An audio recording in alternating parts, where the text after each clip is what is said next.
scouts are relied on heavily when evaluating talent. Teams should be drafting for the future and not just immediate needs. It all starts with the quarterback position. Thank you for listening to the East West Football Podcast with Jerry Martinez, Kendall Whitley, and now here is your host, Fidel Barraza. Thank you for watching us on the East West Football Network channel on our YouTube. It's the East West Football Podcast. I'm your host, Fidel Barraza. Alongside with me are my co-hosts, Jerry Martinez and Kendall Whitley. And also our special guest, host of SportsCastr News, Ray Rauth. How you doing, Ray? Pretty good. How are you guys doing? Excellent. Appreciate your time. No, thanks for having me on. Hey, so let's go and get started. So I want to get your thoughts on the New England Patriots offseason and draft. What did you think of it? Well, the offseason was different, obviously, for us this year, losing Tom Brady. It's funny. It was something I kind of expected. I was predicting all last year that 2019 would be his final season, so it didn't blow me from surprise that he didn't re-sign with the team. It was a little strange. I think I was trying to convince myself and Patriot fans that Jarrett Stidham was going to be just fine. And I started, pulling every stat I could, and thank God they signed Cam Newton, who was just I'm elated to have him on the Patriots. I know that Cam comes with a bit of baggage. I know he comes with injury history, but he also comes with an MVP. He comes as a first-round pick, a Heisman Trophy winner, been to a Super Bowl. So, if you're going to replace – and I've kind of said with the swagger and the attitude he has, I think the only person who could step into that role and kind of replace Tom Brady and live up to that pressure would be Cam Newton. So I'm happy with that. As for the draft, I thought that Bill Belichick had a really solid draft this year. Normally the Patriots aren't great at drafting. Well, they're great at the 4th and 5th rounds, but, those sort of top-end picks. I almost get excited when Belichick trades out of the first because I know we can't blow a first-round pick. Look, the Kyle Duggar pick in the 2nd round took me completely from surprise that they were picking a Division II guy there. But from everything I'm hearing from camp, he's just been picking off Stidham and Newton like crazy. And he couldn't have come at a better time because Patrick Chung obviously opted out and he's one of our key pieces in that secondary. So he's going to get an opportunity to play right away. He's also a bit of a hybrid player, so he can rush the quarterback. I love Uche, who's another guy who can play hybrid. He can play outside linebacker and line up on the edge, which obviously, we did as away from Tom Brady. I think the bigger news was, we lost Jamie Collins. They lost Kyle Van Noy. They lost Landon Roberts. So we really got beat up in that, we went from having the boogeymen to a boogeyman. And now with Hightower opting out, we got no boogies left, So it's outside of Juwan Bentley. But I think that Uche is going to do well, and I fully expect a guy like Chase Winovich to move, who was just a situational edge rusher last year, to move into sort of an outside linebacker role and probably take over that Jamie Collins role on the right side. And then we got tight ends, man, and we got, we'll have to see how Devin Asiasi plays out, but I'm really excited about Dalton Keene. I've watched a lot of film on him and a lot of things that he can do. The way I compare him is a less talented version of Aaron Hernandez, and that's not a knock. He can line up as an H-back. He can go into a traditional tight end role. He can go out wide. He can come out of the slot. He can do a lot of different things. Obviously Hernandez, before he, did what he did, was an unbelievable talent. So it's not a knock when I say he's a less talented version than him, but I think he's still a really talented guy, and I'm excited to see what they can do with him this year. And I think that the most underrated signing of the offseason, if he stays healthy, is going to be Lamar Miller, which tells me I've been predicting since they signed Cam Newton that they were going to start mimicking the Baltimore Ravens offense a little bit.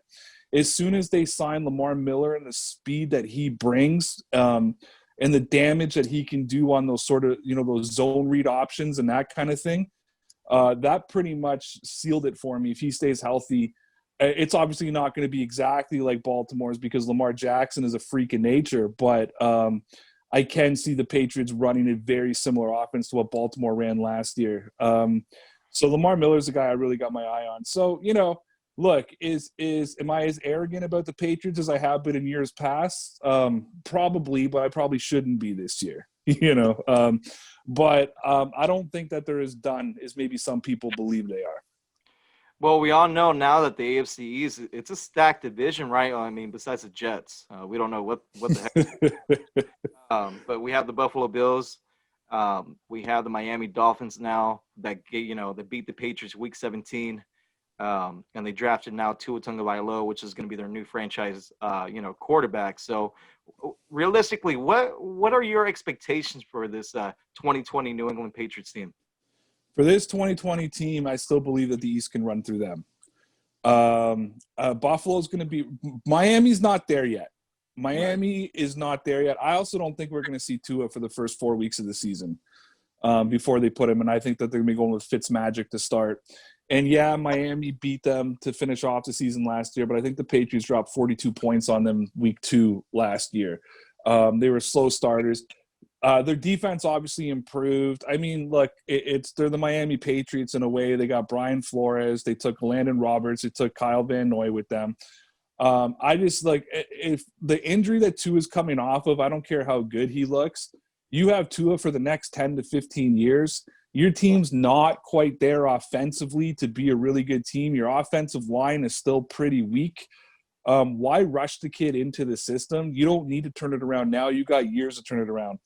Buffalo's going to be the biggest test. I mean, and I hear a lot of unnecessary knocks on Josh Allen. And yes, he's going to have a lot of pressure on him this year, especially with the Stefan Diggs trade. But I think what gets lost a lot is they have an unbelievable offensive line. They have a fantastic running game. And they have one of the best defenses in the NFL that is going to be pretty intact from last season.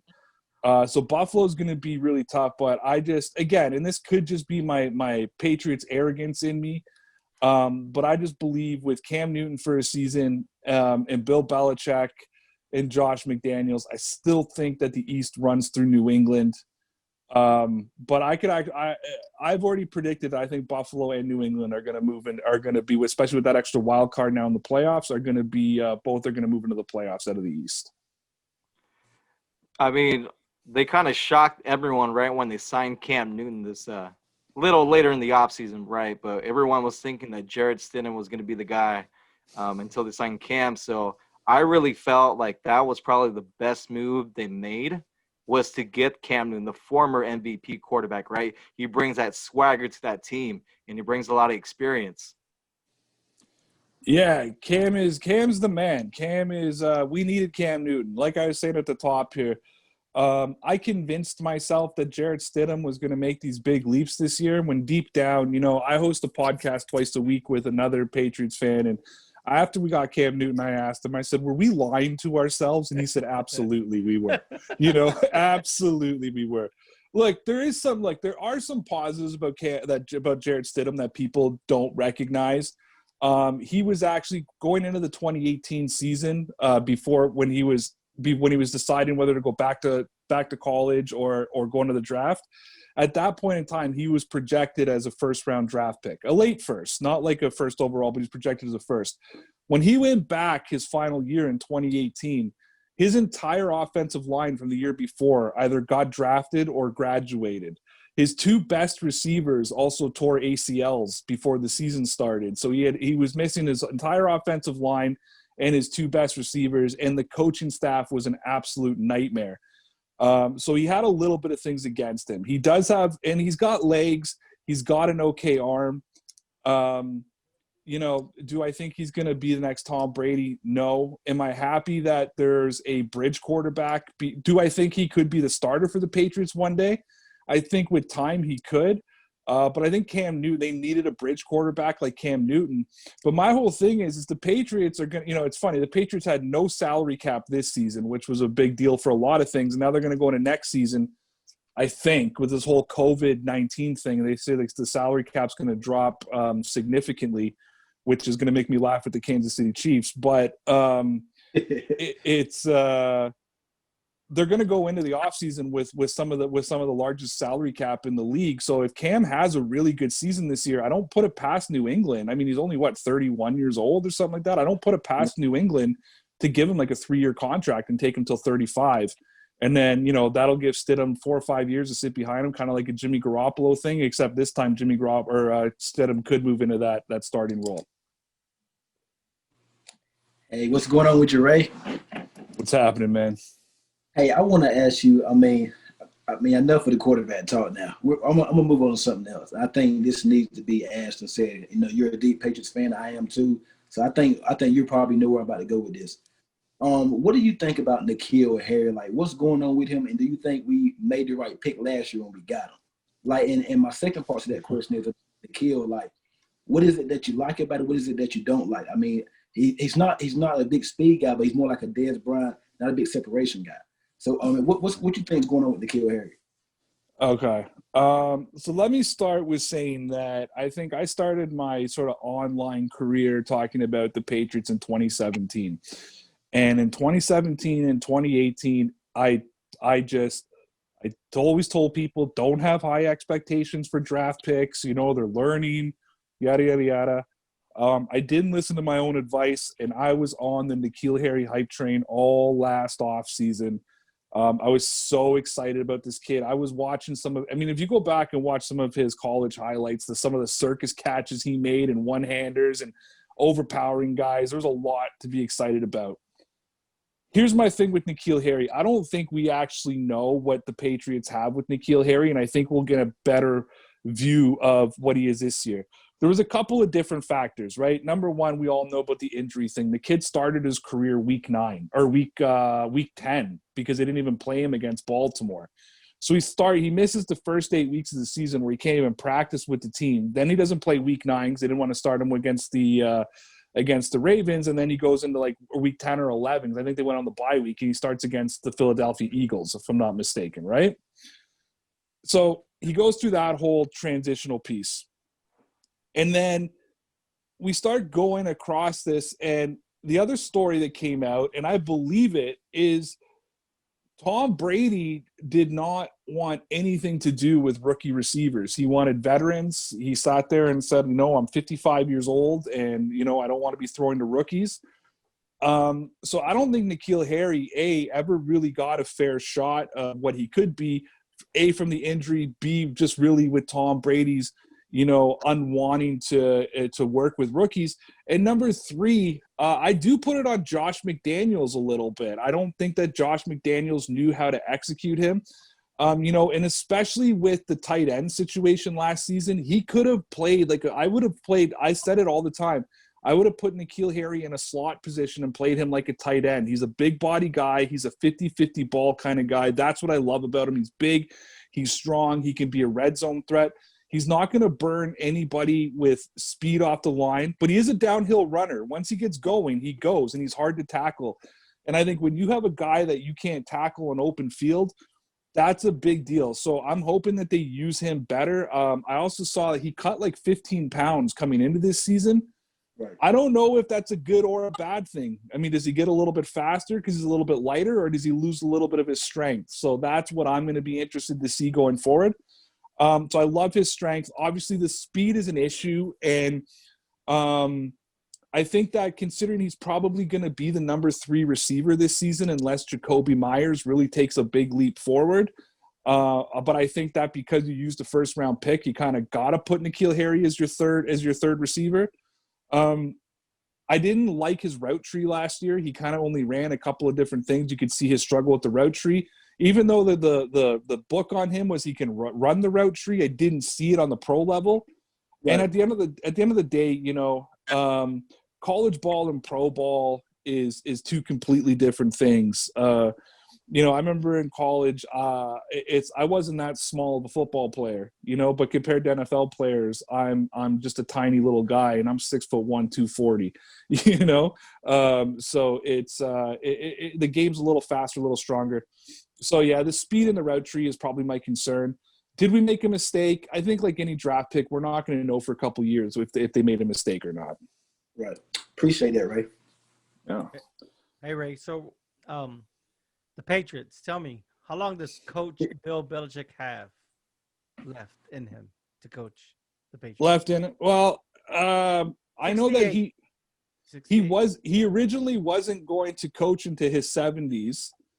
But now apparently he's willing. I think he's waiting for his boys to be set and to prove that they can coach without him. He just promoted his one son. Steven's been with the team for a while now, and he just promoted his other son from a scout to a coach. So I think he's trying to get his boys set up and cemented in the NFL. I think he's just a true competitor too, and I think that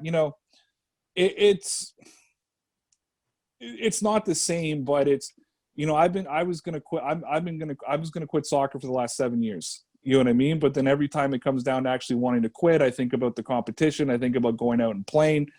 And my age is no longer a thing. And even though everybody I'm playing with is now 10 years younger than me, I don't care. I keep, carrying on with what I do. I think Belichick eats, breathes, and sleeps football. I think his father was involved with football until he was in his 80s. You know what I mean? So it's, I don't know. He said he's now considering coaching into his 70s. He looks like he's still passionate, but he's still having fun. I mean, the whole draft thing with Nike, his dog sitting at the chair, you know what I mean? Like he's still loving the game. And I mean, here's this guy. If a guy's going to quit football, this is the year to quit, right? Yeah. Here he is, a senior citizen, this disease running around that's taking out old people. And now there's Bill on the field with his mask under his nose, coaching away. Yeah, no, and that's the thing is a lot of people don't know that about his sons, right? And I think I saw his son, a small, slender young man with blonde hair. But man, he talks like Bill, like to the T. It's insane. And I think they had asked him, and he said that he wanted to be a coach. So that's kind of like what I want to see, because I know that everybody thinks that it's gonna be Josh McDaniels, but like what you said. I think he's trying to set up his own sons to be, have the same impact, maybe to that level, right? The last thing I'd like to ask you is, I know you mentioned the whole Jarrett Stidham, and I know that you said that it's always good to have a bridge, which I totally agree. Now, are you, as a Patriots fan and as a pro in that area, would you say that Jarrett Stidham is the actual answer, or would you take a chance on next year's crop of quarterback, seeing that they are pretty good? I think that unless you're picking, and I always believe this with any quarterback class, unless you're picking the guarantees like a Trevor Lawrence, you know what I mean? I think with what you have in Jarrett Stidham, you got to see it through, and either it's going to work or it's not. The one thing that I like about Stidham is his athleticism, but it's also his leadership. I mean, I got to give it to him and Brian Hoyer. I mean, first of all, poor Brian Hoyer, who signed with this team thinking he had an opportunity to compete for a starting job. And then Jarrett Stidham's playing, well in the offseason, playing with the guys, and then in comes Cam Newton. So he knows now, at the very best, he's the third-string quarterback. And both those guys have embraced Cam and showed absolute professionalism. I'm looking at a second-year quarterback who, when they signed Cam Newton, I tweeted out that Jarrett Stidham's mom is the saddest person in the world right now, and the fact that he's, he says, Newton said it, like Stiddy is helping him a lot and helping him through the playbook and getting him up to speed. I like that kind of professionalism, especially out of a young kid. And the fact that the Patriots have been high on him prior to that, I don't know if I'm not going to sit here and say, hey, Jarrett Stidham is the future of the Patriots, but I'm going to say I think that now with the investment piece they put into him time-wise, I think they're going to stick it through. Wow. Well, thank you so much, Ray. No, thank you. Hey, Ray, we appreciate you coming on and appreciate your time spending with us talking Patriots football. Where can our listeners and our social media followers, where can they find you on there? All right, so you can find me everywhere. So my social media is really simple. I'm on Instagram and Twitter. Really simple, at DPN_Ray. And then I'm on Facebook, which is called the DPN Sports Talk Facebook page. And I work for a company called SportsCastr, and there's no E in SportsCastr, so it's SportsCastr. SportsCastr.com. I have 2 channels on there, DPN Sports Talk, which is where I do a little bit of Patriot stuff. I'm not on there too much. But then I have just my simple Rauth, R-A-U-T-H channel. That's where I do SportsCastr News. And that's where I cover the entire NFL with 2 other guys and there. And then we also have a website called Tecmohole. So just like Tecmo Bowl, but Tecmohole. And I write Patriots articles for Tecmohole. So I twice a week, Mondays and Fridays, I put out new articles about the Patriots on there. Well, we hope to bring you back during the season and talk some NFL with you. Absolutely. I'd love to come back and talk with you guys. All right, Ray. Appreciate your time. All right. Thank you.